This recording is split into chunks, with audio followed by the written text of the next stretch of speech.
Welcome everyone to the final week of Lake Oswego Reads. We are so grateful for the continued support of the Friends of the Library, Lake Oswego Rotary, Lake Oswego Review, Lakewood Center for the Arts, and of course, the City of Lake Oswego. Now a bit about our speaker. Meera Subramanian is an award-winning freelance journalist who writes narrative nonfiction about home in the personal and planetary sense, especially in a time of climate crisis. Her work has been published in Nature, the New York Times, the New Yorker, and many others. And she is a contributing editor of Orion. She is the author of A River Runs Again, which many of you received thanks to Ms. Subramanian and her generous donation of her honorarium for the books. Meera is also co-director of the Religion and Environment Story Project, and in the past, she was a Knight Science Journalism Fellow at MIT, Fulbright Nero Senior Research Fellow, Board President of the Society of Environmental Journalists, and the Curry C. and Thomas A. Barron Visiting Professor in the Environment and Humanities at Princeton University. Based on a glacial moraine on the edge of the Atlantic, Meera is a perpetual wanderer who can't help digging in the dirt and to plant perennials and looking up in search of birds. Joining us from Spain this morning, please welcome Meera Subramanian. Hello, everyone. Oh, it's so nice to be here. Thank you, Nancy. Thank you, Carissa, for getting us all set up. And I'm excited to take us, let's see, you're all in Oregon, I'm in Spain, and we're all going to go together to India because that's the kind of world we live in today. So I am going to give you kind of a whole, we're going to travel to a lot of places. It's so great to be part of this Lake Oswego Reads with the book Around the Book Honor. And this is basically the journalism that is happening, including touching on some of the subjects that Thriti explores in her book. And so I will be telling you stories about real Indians that are working to do things to protect and enhance their natural world that there's a lot of struggles happening right now in India. And they're using the best of things from the past along with things from the future and bringing those together to really find some solutions. So just to give you a little bit of a backstory of how I came to write the book, this book is about India. It's not about me, but the reason that I came to write about it is partly because of my own background, which is that my father is from India. I think he might be here. If he is, hi, Dad. So he was born and raised in South India and then came into the US in his 20s and married my mom, who was an American. This is our first trip back to India, me in my mom's arms and my brother holding on to his Etch-a-Sketch, sadly. So each time he helped us maintain a strong connection to our family in India. And each time I'd go, India would change, I would change a little bit, but India was like transforming with each trip going back. And it went from being this sleepy village, this is the village where my father was born, to the 90s. Here we have the Mumbai Stock Exchange. In the 90s, they went from being a kind of semi-sleepy socialist country that they had been since 1947 independence, and really just started to enter the global economy in a pretty major way, and really changed a lot of the regulatory laws and the way things were being done. And so huge changes started to happen in the mid-90s. And that is, so much has changed. But the reality is that even as those changes were happening and a lot of development was increasing, there were huge swaths of the population that weren't being affected by those improvements. So India now has 1.4 billion people. Last year, it exceeded China as the most populous nation on earth, and it's not a very large country.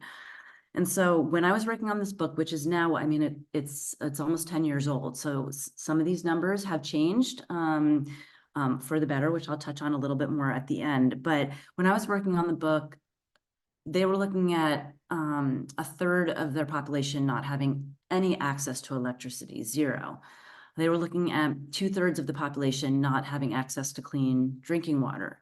More than 2/3 relying on dirty cooking fuels for their daily needs within the kitchen.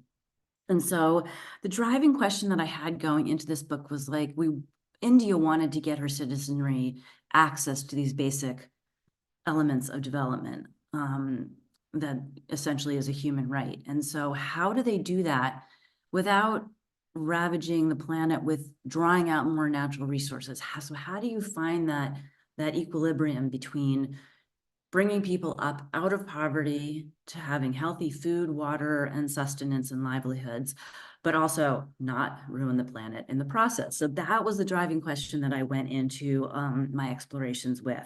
And I would argue that this is totally not just a question about India. I want to just throw out that whole dichotomy about the advanced West and the global South being otherwise, because I just feel like I've done enough reporting in the US and India that I've just seen so many parallels. Farmers struggling with soil health, whether that's in Oklahoma or North Dakota or Punjab.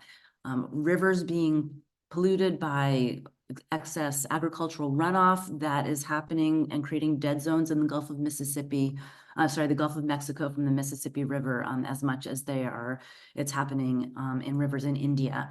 And the roots of poverty are really universal. I think the reasons in terms of equity and access and social justice, all of these are similar everywhere you go around the world.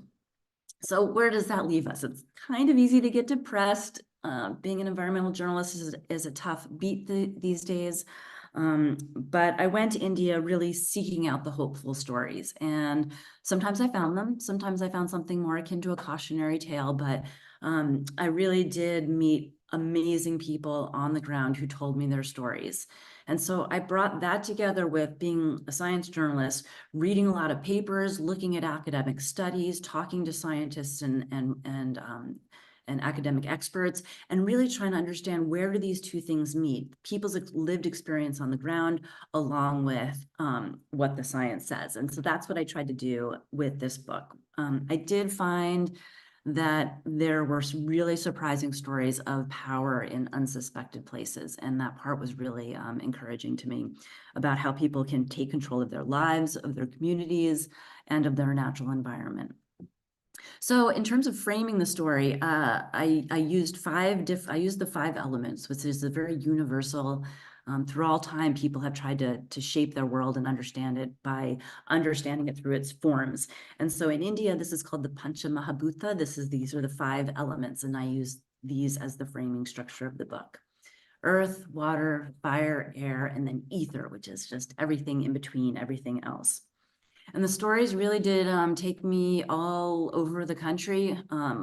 It's a small country, but it's a big country. It's a tough country to get around. And so I covered quite a bit of ground. And I'm not going to go into depth with all 5 stories. I'm going to talk most about Earth because it's Earth Day, right? And then I'm also going to spend some time on Ether, which is about reproductive health and girls' rights, kind of in honor of our book Honor.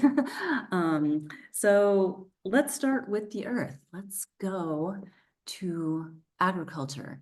This took me up to Punjab, up in the north part of India. This is really the breadbasket of India. This is where most of it's wheat, it's rice, it's cotton, is all being grown in this area. It's not a very large state, but it's incredibly fertile. And so because of that fertility, it was a target of the Green Revolution, which was basically a method of growing food that began in the 60s in response to famines that were happening in India and other parts of the world. And really the question of like a growing human population, how do we feed people? And the way that happened was through the Green Revolution, which was developed in the West and has now been implemented all over the world. It started in about the 60s.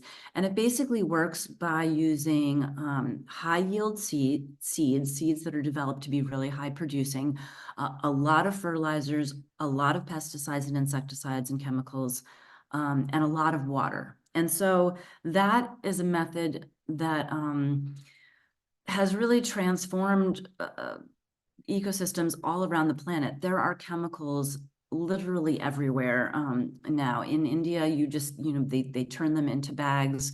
There was a really incredible response initially to using these methods to grow food. Like yields just skyrocketed and it really did get places out of famine. But it didn't take too long for ecosystems to kind of figure out what the payment was for that. And so you had water pollution coming off from a lot of the chemicals being run off. And you had, and these chemicals are everywhere. Cancer rates in Punjab are higher than they are in the rest of India or the world. They're really high. And then there's also just the equilibrium that goes out. If you're using insecticides and cutting out all the pests, you're losing beneficial insects as much as you're losing the good, the ones you're trying to get rid of. Also, you just have just horrific things happen where when there's chemicals everywhere in the environment, that terrible things can happen. There was a situation in 2013, I think it was, in India, where they actually used a former container that had held monocrotophos to put vegetable oil, and it was used for cooking school lunches, and 23 school children died. So when you have these chemicals everywhere, they are getting to you through the food, they're getting to people accidentally, and you've probably heard about Indian suicide rates. Oftentimes, farmers who are struggling are committing suicide with these same chemicals. So there's just a lot of complicated stories around this method of growing. So what I found in Punjab was that there were farmers who were saying, we don't want to do this anymore. We don't feel it's healthy for our bodies or for the soil or for our families, and we're going to go back to something different. So I met Gora Singh. He is a farmer, very, very typical farmer. India is small farms, 5 acres, 2 acres, 1 acre. And he was being trained and assisted by a nonprofit that I went and spent some time with. So I'm going to read to you just a little section from Gora Singh. I went out there with one of the staff people from KVM who helped translate for me. Gora Singh met us with a smile. In his early 30s, he wore a loose white and button-down shirt and kurta pants. His cheeks were dark from the sun, his beard was trimmed, and his thick, straight hair stuck up at odd, rakish angles that a city boy might work very hard to achieve. Gora didn't let go of his dati, a small sickle-shaped tool with a sharp blade, as we sat in the dirt on the edge of his 5-acre farm. The implement was an extension of his body. It was a digging device and slicing mechanism, a pointer and a harvester. He had always used chemicals, he told us, because he didn't know that you couldn't. Now he used organic methods on 2 of their 5 acres, growing food for his wife, their 11-year-old son, and his brother's family. On the other 3 acres, he still used pesticides, he said, but less each year, improving the tilth of the soil in preparation for going completely organic. Like his mother, Gora came to believe that there was a health benefit to farming without chemicals. The food, he said, tastes better, he said, poking at the earth with his dati. He smiled like he was in on a secret. But the biggest change, he said, was in the soil. He pressed harder into the dati handle and lifted up a handful of earth, then crumbled the soil and held it to his nose. Organic soil smells so good, he said, holding it out to me like an offering, a circle of red henna revealed at the center of his open palm. I held the handful of earth to my own nostrils, so close that a clump of it stuck to the end of my nose. It did smell sweet, almost edible, like a wild mushroom, alive. Though the surface of the ground where we sat was cracked, the dirt was laced with the scent of petrichor, the aroma of rain on dry earth. The word combines the Greek petros, meaning stone, with ichor, the fluid that runs through the veins of gods. During dry periods, plants exude oils that permeate the soil they inhabit. When moisture arrives, the bouquet is released along with jasmine, a metallic byproduct of the natural actinobacteria that live in soil and play a key role in decomposing matter and building healthy humus. Actinobacteria actually were key in a first antibiotic cure for tuberculosis, so they have this other power as well. Without pesticides, the soil was more complex and could retain water for longer. It was richer, darker, and heavier, containing a living history of weather, wind, sunlight, plant redolence, and microscopic bacteria.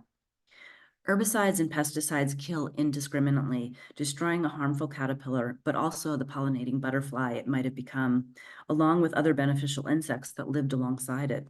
In the earth, pesticides, herbicides, and fungicides break down natural bacteria and fungi, washing the dark color from the soil, while dung and other organic materials add to it, supporting an ecosystem that surrounds and supports plant life. Gora said his wheat yield had dipped at first, but then recovered to pre-organic levels. I'm not worried, he said. Each year, the yield goes up. With chemical farming, work is only done on the crop, not on the soil. So that's what Gora and others like him told me. So that's the anecdotal story. That's the on the ground experience. I went looking to see, like, what does the science say? Like, is this possible, or is this just some romantic notion that we can go back to this this more a method of farming that is not intensively intensively industry focused? And there's actually a lot of strong science that supports the work that was happening on a small scale at KVM in Punjab. He was using methods that are very basic and have long been used. Crop rotation, mixed cropping, planting nitrogen fixing plants, using local natural amendments, encouraging beneficial insects. Those are all the simple, like, low-hanging fruit in terms of organic agriculture. But there's also methods like agroecology, where you're really looking at a farm as an entire ecosystem. You're doing everything from growing trees that are producing food. You have a multi-layered canopy. You're having animals on the land, and those inputs are being reintroduced back into the land. That kind of agroforestry system, they did experiments in Africa and doubled yields on 35 million acres. So this is not just a small scale possibility. There's also been methods of system crop intensification, where you spend a lot more time cultivating individual plants instead of trying to just, like, spread everything and douse it with chemicals and give it tons of water. Instead, you are really nurturing individual plants, and that too was showing really incredible results with higher yields of crops. There's also a place in Michigan called the Kellogg Biological Station, and they've been trying to figure out, like, what's the sweet spot where we can maybe not organic, maybe use some chemicals, but use just enough that the plants are able to access all those chemicals and fertilizers and enhancements, but not so much that the next time a rainstorm comes off, 80% of them wash off into the Mississippi. So they're trying to find that balance. Organic farming is more labor intensive often, and so that can be seen as a benefit instead of a hindrance. I mean, India, when I was working on this, 600,000, nearly half of their, 600 million, half of their population was involved in agriculture on some level. So having livelihoods that are provided by working with the earth and feeding the rest of the population, for those of us who are not doing that, can be a good thing instead of a bad thing. There's also a huge climate component to this. Healthy soil is an incredible carbon storage warehouse. Like, it actually holds more carbon than flora, fauna, and air combined. Like, only the ocean holds more carbon. And so anything you can do to encourage the health of that soil so that it can hold on to that carbon, the better. And there's some good news that India in 2022 has started working with carbon markets and trying to encourage getting some of the farmers who are building their soil, getting them some of those carbon credits as payment. That's all in its nascent forms, but that is underway. All right, so that's earth. Let's jaunt through the other three elements before we get to ether. So the second element was air, and I interpreted this through the story of South Asian vultures, which is a story I've been following for a very long time. And this is a question about what happens when part of an ecosystem disappears because of extinction or near extinction. We are in the time of the sixth extinction, major biodiversity crisis. We're losing animals and plants all over the world that we don't even know what the benefits are and what keys they hold to ecosystem maintenance. Vultures once flew all over South Asia. I focused mostly on the north for this, doing the reporting on this. And what happened was that the vultures were literally everywhere. Nobody counted them. They were in the cities, they were in the country. They just went around cleaning up all the dead stuff, quietly doing their jobs and providing that ecosystem service. And then in the 90s, they literally just started dropping dead from trees. And because nobody had paid any attention to them, they didn't know. At first, nobody really even noticed. And then they're just like, what's going on? And it took You know, thinking again about the model of the micro, it took a very small but very committed group of international conservation biologists to finally figure out over a few years that it was a drug that was a very common NSAID, innocuous painkiller, kind of like ibuprofen, that's called diclofenac. And humans have taken this for decades. You've probably taken it. It's a really effective, cheap painkiller. And farmers started giving it to their livestock. And then when the livestock died, if the cow was sick already and they were just getting some painkiller to like get it through harvest or something, and then the cow died and the vultures would come and maybe 60 vultures might come and eat the cow, all of those vultures would die. They had no resistance to this drug being in their system. And so it caused like a 97 to 99% collapse in the span of a decade. It was the fastest avian decline on record. So I went trying to figure out like what the hell happens when something as critical as this type of animal within an ecosystem disappears. I spent time meeting a biologist who'd been tracking the bird populations. And when I asked him this question, he said, go to Rajasthan. You will see what has filled the ecological niche that the vultures once filled. And so I have to warn you, there's a few graphic images coming up. They'll be quick.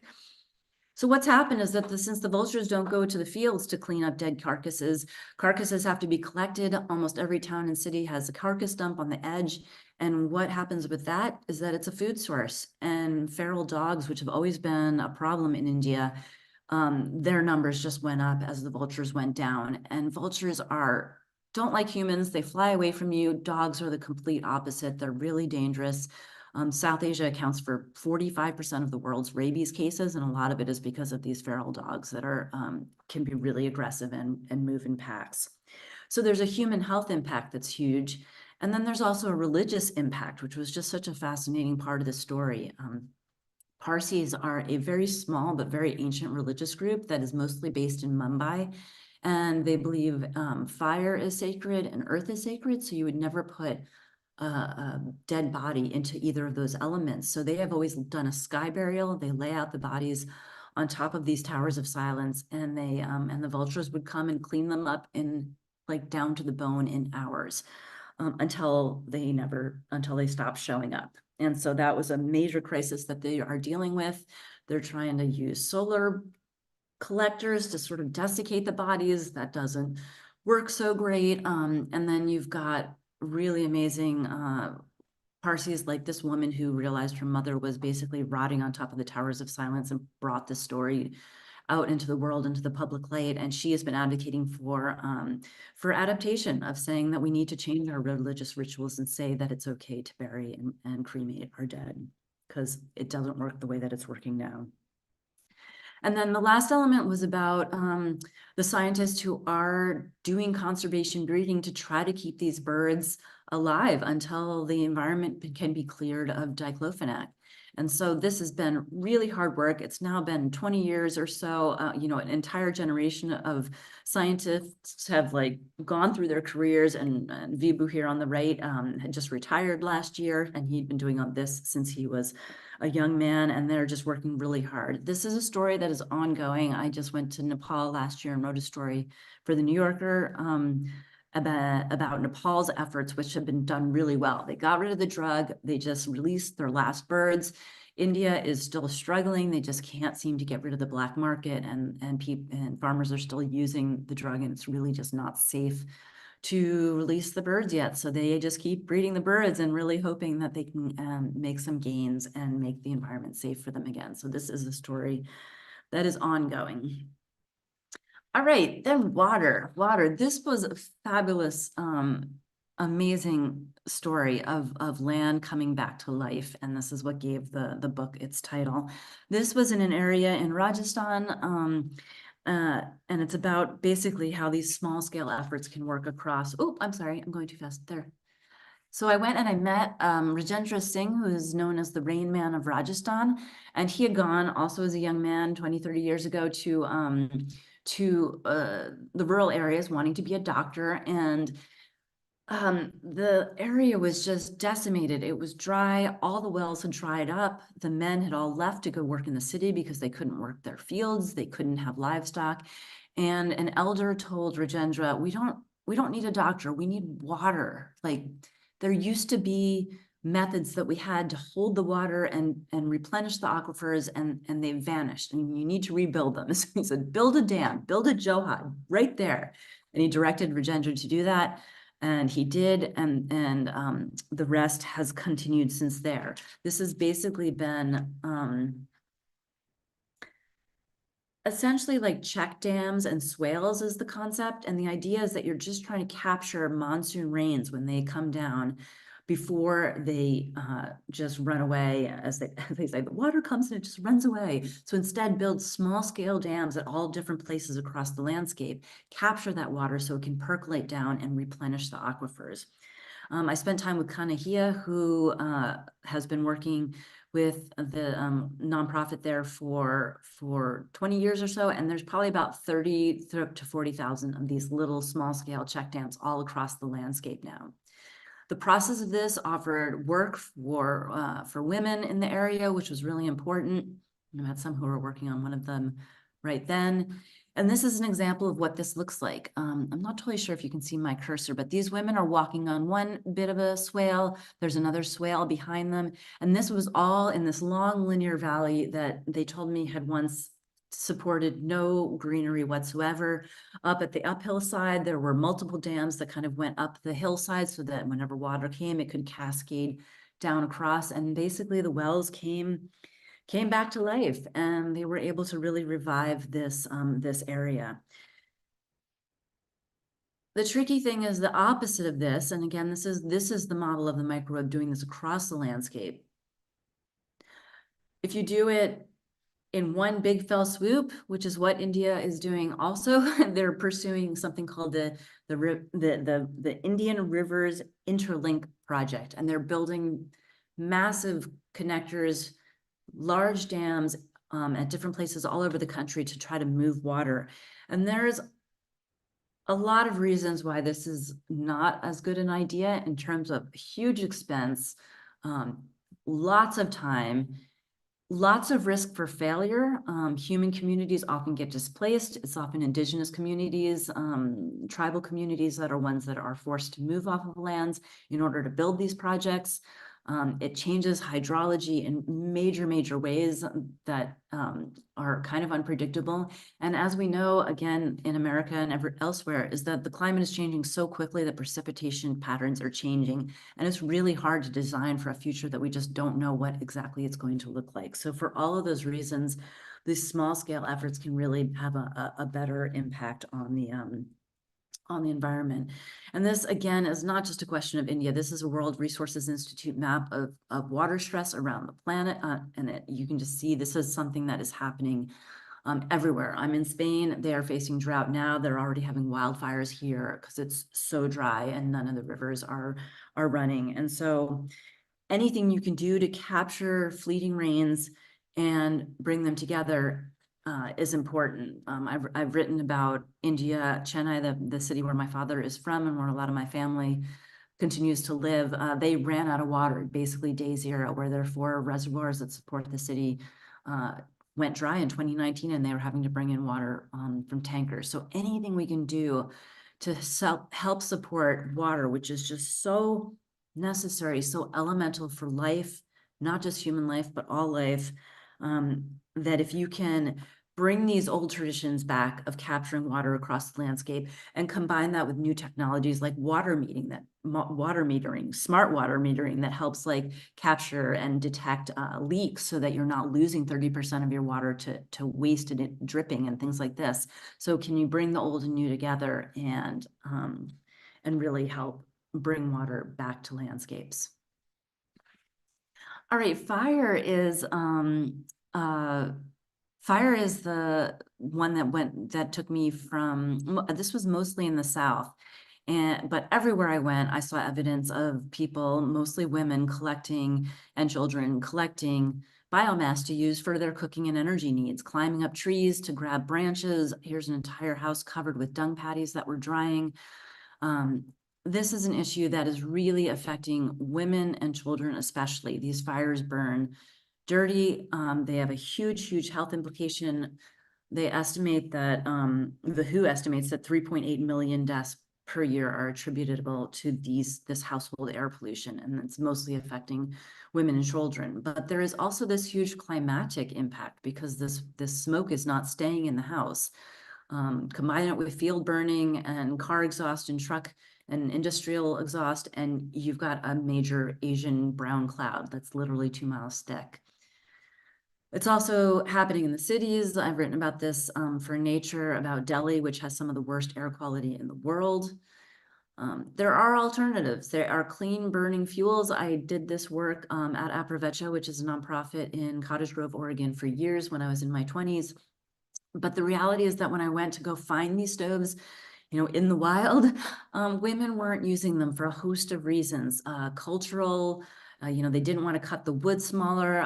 There was an air hole that made the wood burn clean, but they didn't like it because the scorpions lived there, so they plugged it up. All these different reasons that they just weren't working. So what I found in the South, where there's a little more gender equity, a little more women have a little more control over their money, there was a lot more stove stacking going on. So they would do whatever they could.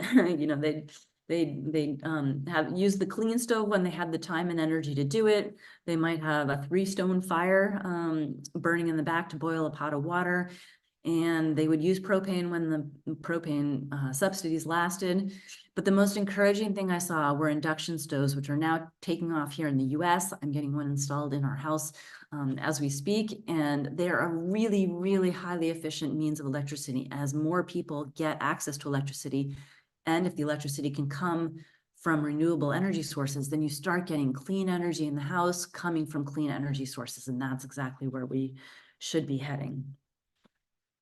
Okay, so I'm gonna slow down just a teeny bit. But I'm of course running out of time. So this is the story about Ether, about girls.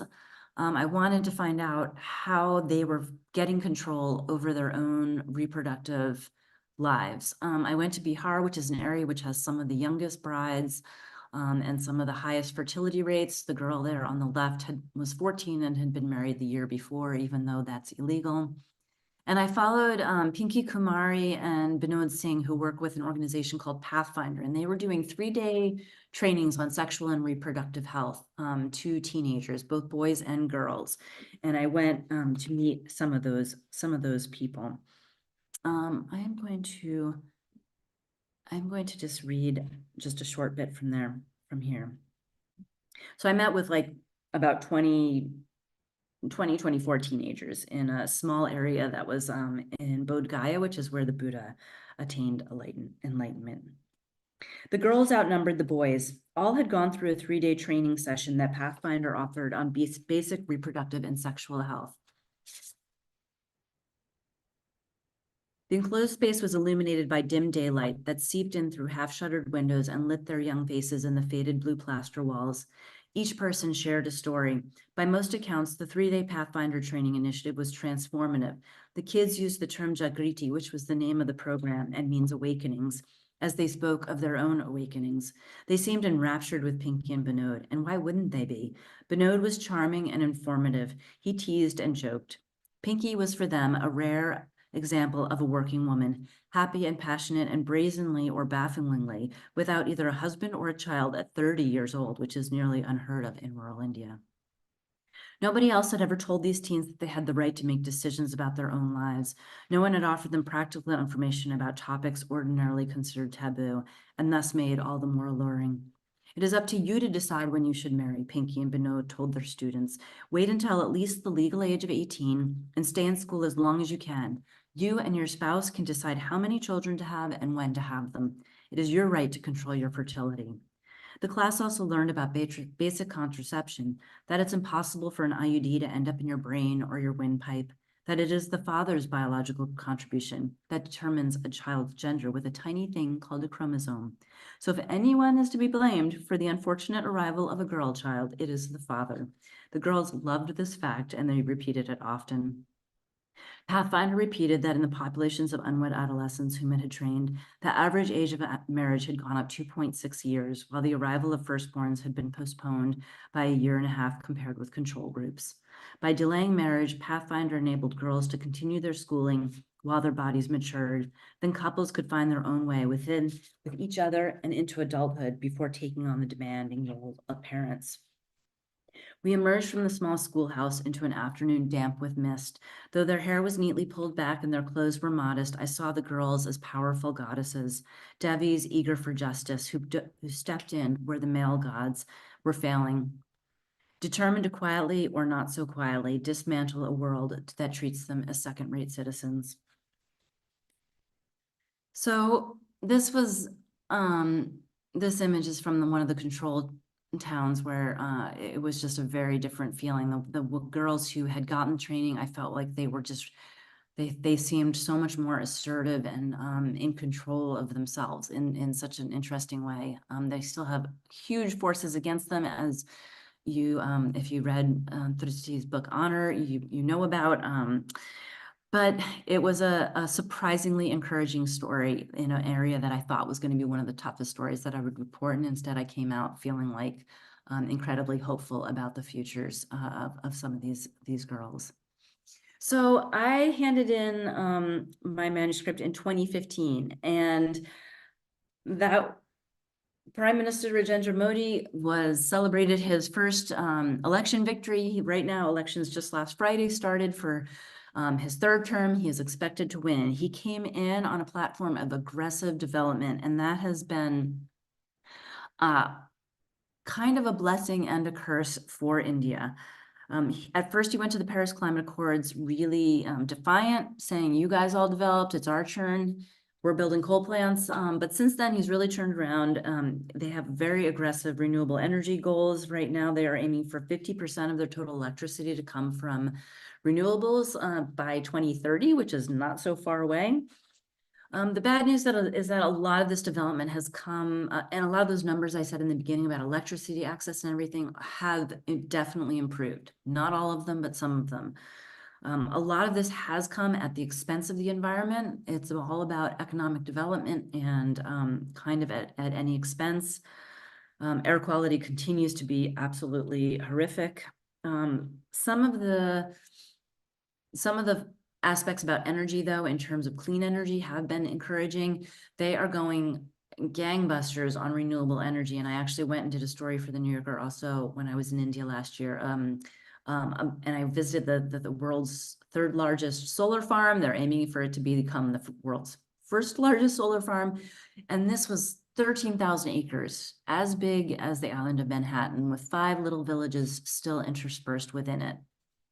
So this is kind of what we want, right? Build fast, build big, transition to the, decarbonize and transition to the clean energy system. So this is in some ways really good, but it was also, once I was on the ground, kind of complicated in terms of women losing their livelihoods of working on the farms that used to be here. Access, there was a lot of complicated, it's too complicated to get into here now, but I think the argument here would be that it would be great if some of these systems could be implemented while really, really considering the impacts on local people and figuring out how to get them involved early on in the process, how to make sure that corporations and the companies that are putting these things in place are required to just spend the little bit more on capital in infrastructure to make sure that the local people could benefit. For example, there are such systems, that apparently they're here in Spain, where you can raise panels so that people can still be growing things underneath, moving their sheep and livestock underneath. Like, there's ways that some of these systems can work together. And that is not what was happening when I saw this in South India last year. So are there ways that we can go big? This is kind of where my argument for the model of the micro, it's kind of, I'm questioning it. It's actually leading to some of my next journalistic interrogations, is like, I think this is actually great that we're going big on solar, but how can we do it without paying too many ecological and human costs? That's the question that's before us now. So just to wrap up, because I want to make sure that there's time for some questions and discussion. To survive in the Anthropocene, we need to look at these technical solutions, right? But we also just need to be cautious about not only thinking about the technological solutions, because they come at a cost. And it's usually the people who have the least control, who have the least resources to fall back on, the ones who are being impacted most by climate, most by their livelihoods that they depend on, that don't have the adaptation ability to just pivot to something new, that they really are depending on certain ecological systems to sustain them in very fundamental ways. And so we need to make sure we're not forgetting those peoples and thinking about social equity and justice as we make these technological improvements. I think I'll read just a tiny, let's see, I'll just read a tiny bit from the end of this.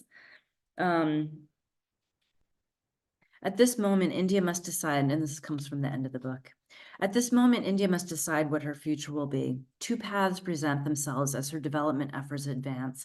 Macro is the way of the past and of the West. In 20th century Europe and North America, to develop was to go big. Rapid advancements in technology enabled humans to build ever more complicated systems, to create energy, siphon water, and grow food. Megadams grew to such epic proportions that they drew tourists. Big concrete, big steel.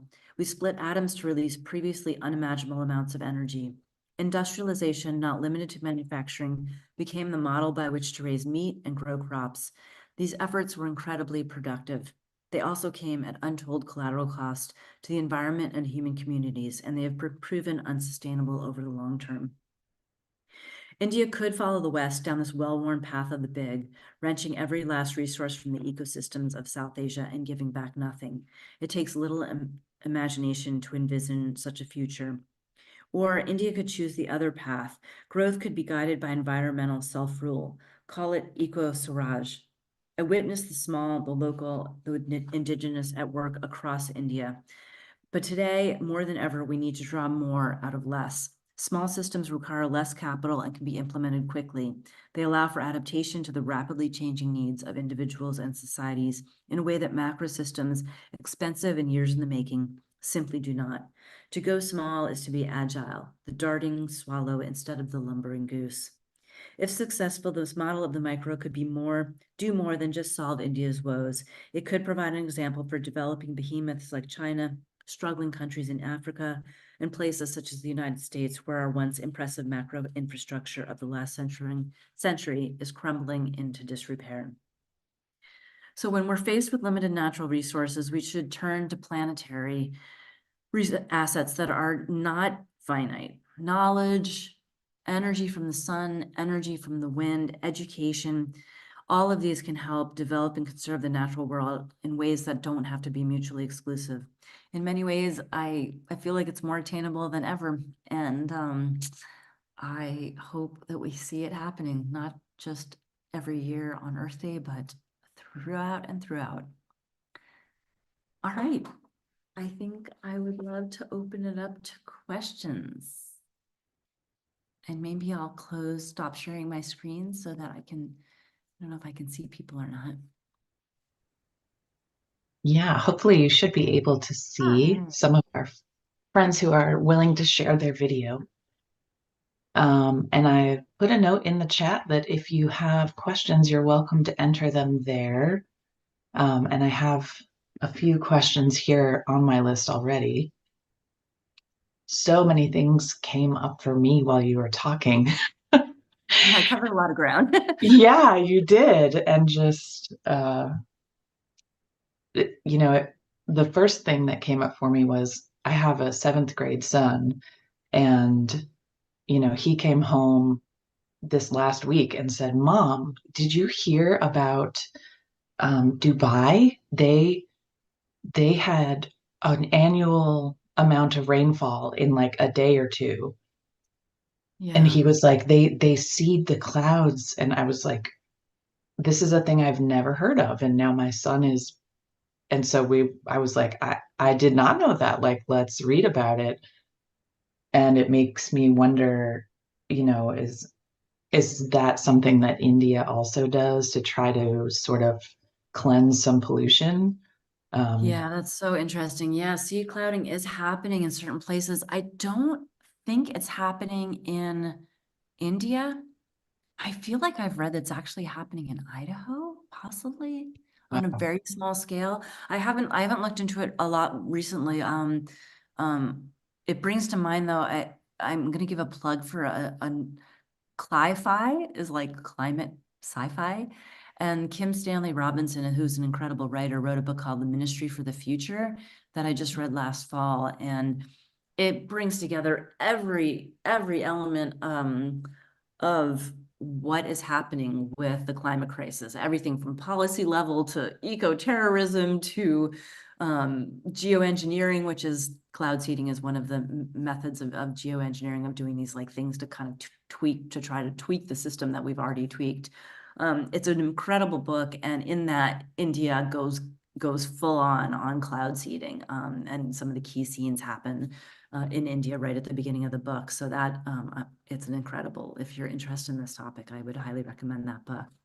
But yeah, Yeah. these questions. I mean, one of the stories that I'm exploring right now is about they're talking about trying to do things with glaciers in Antarctica to keep them from literally from slipping into the sea and causing sea level rise that could literally impact 500,000 people by the end of the century. I mean, we are going to lose cities at the rate of what we're seeing now, and so that is terrifying. And scientists are asking, like, do we need to really be big and aggressive about trying to fight that? And that's a huge question with moral implications, with ethical implications.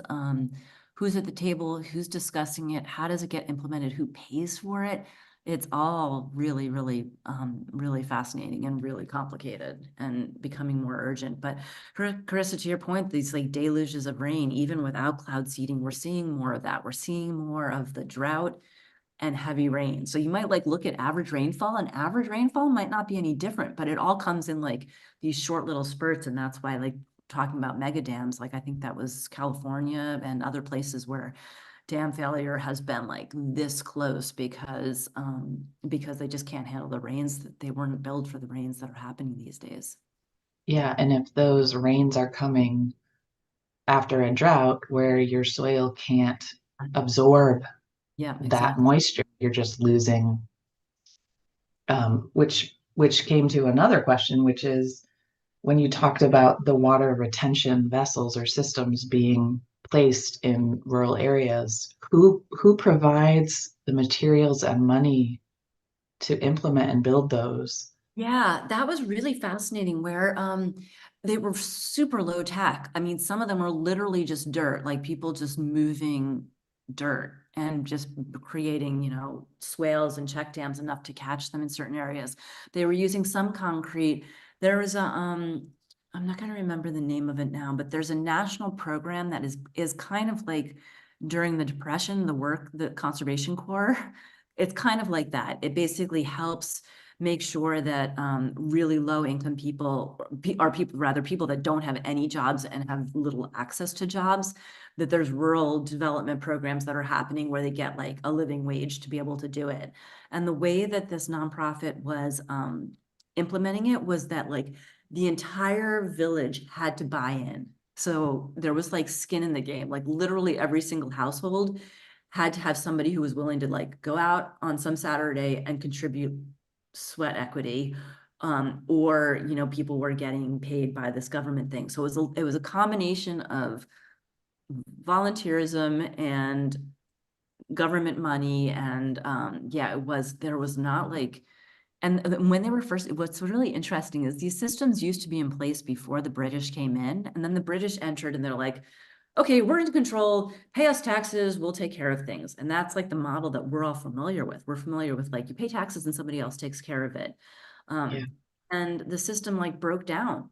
And so like when that elder told Rajendra to do this thing, he was really saying like, do this thing that we, like my great grandfather did all the time, because they knew they had to maintain this semi-arid landscape and capture that monsoons are very fleeting, just like irregular rain patterns everywhere else. And so you have to capture the water when you can. And so it was a combination of all these different things that helped put it into place. When they were first doing it, it was actually illegal.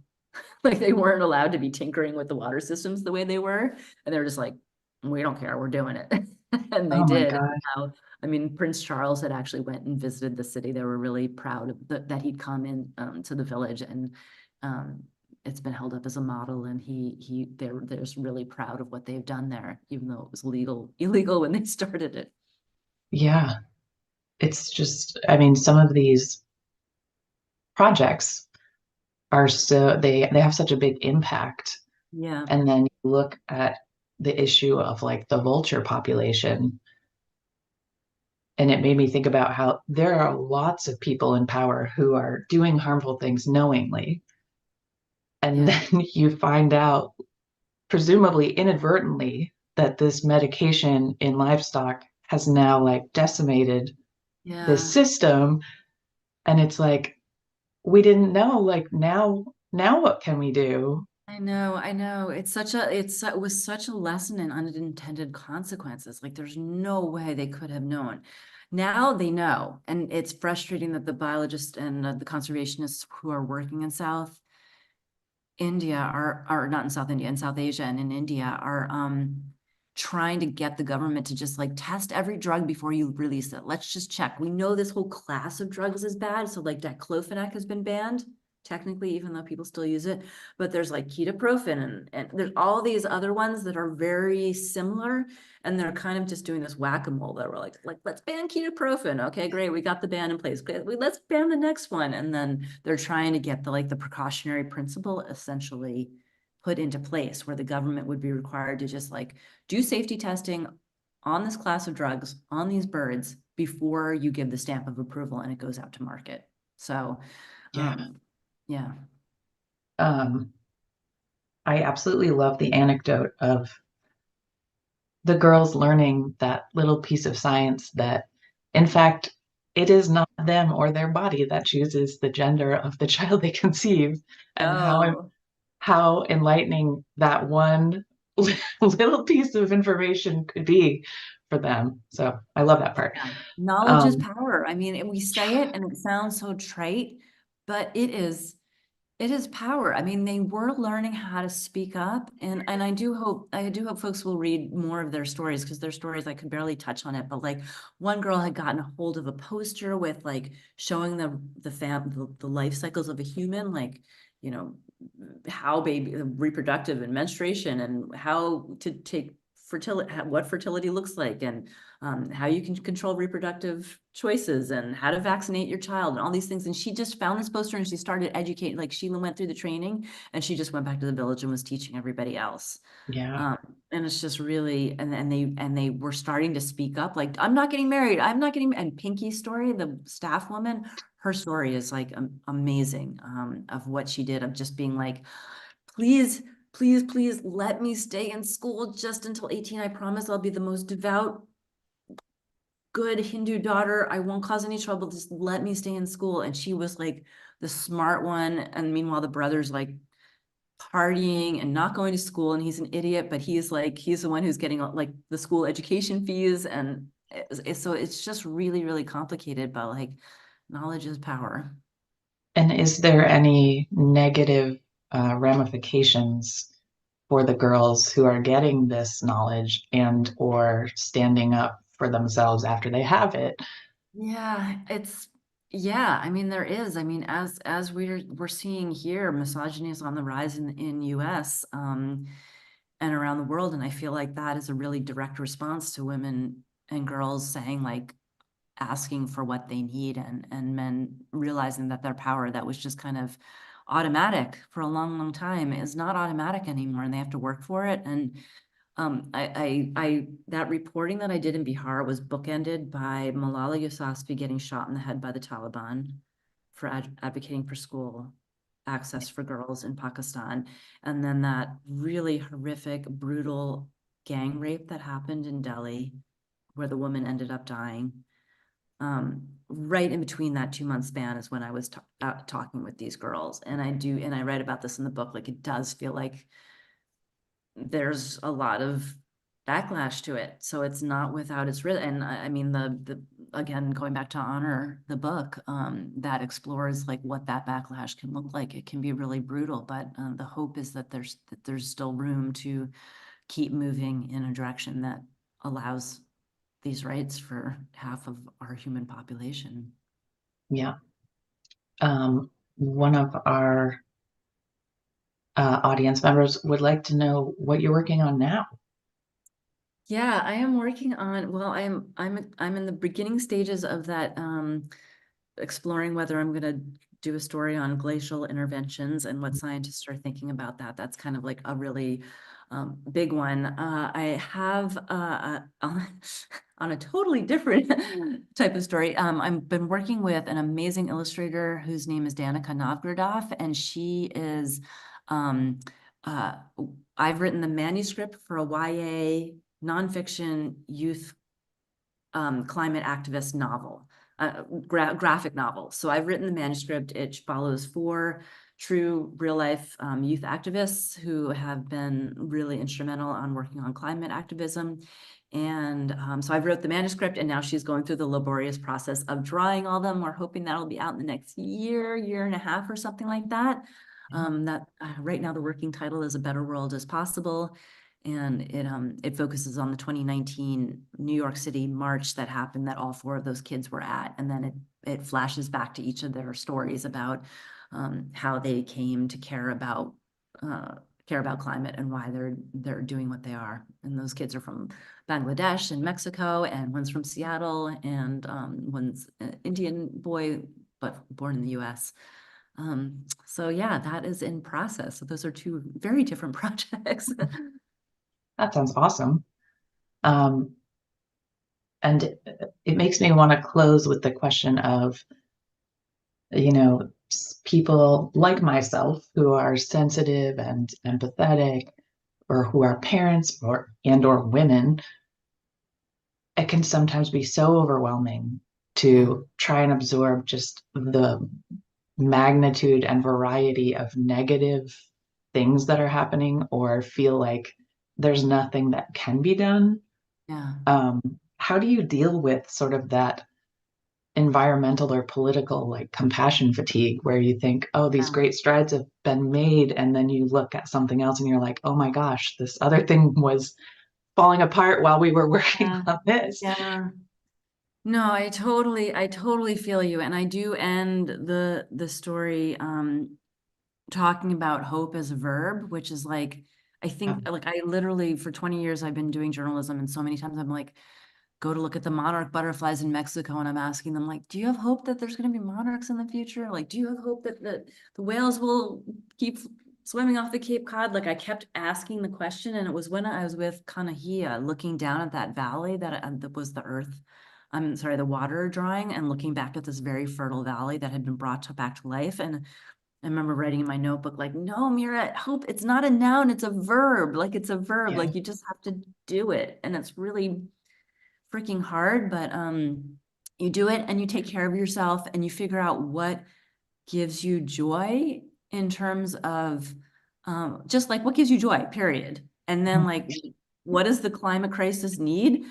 There's somewhere where those 2 things like overlap. Like just figure out what brings you joy. Is it writing? Is it art? Is it working with people? Is it scheduling events? Is it organizing Lake Oswego Reads so that you can like bring ideas to people, because knowledge is power, like whatever that is, just do that thing and don't beat yourself up about all the things you're not doing, because that's somebody else's passion and they're doing it, and you have to just trust in that.